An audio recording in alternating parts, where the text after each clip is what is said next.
हिंदू देवस्थान संदर्भातील इनाम निर्मूलन कायदा तात्काळ मागे घ्या।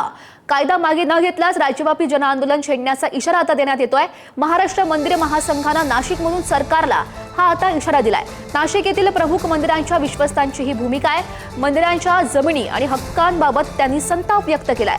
सरकारनं निर्णय मागे न घेतल्यास आंदोलन तीव्र करण्याचा इशारा सुद्धा देण्यात आलाय। इनाम निर्मूलन कायदा हिंदू देवस्थानाच्या अस्तित्वावर घाला घालणारा असल्याची टीका सुद्धा करण्यात आली आहे। राजांनी दिलेल्या जमिनी सरकार काढून का घेतंय? बरं, ह्या जमिनी काढून घेतल्यानंतर मंदिरांचा कारभार चालणार कसा?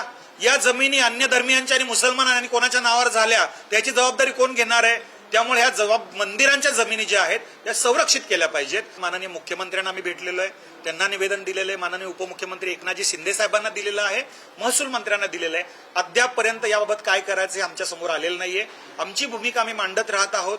जर या संदर्भात कायदा आणण्याचा प्रयत्न केला गेला तर संपूर्ण महाराष्ट्रातला मंदिर विश्वस्त सर्वजण असंतुष्ट आहेत, असंतोष निर्माण झालेला आहे आणि रस्त्यावरती उतरून या संदर्भात आंदोलन केल्याशिवाय राहणार नाहीत। सरकारनं हा मसुदा प्रस्तावित जो आहे तत्काळ मागे घ्यावा अशी मागणी आम्ही सर्वांकडून करतो आहोत।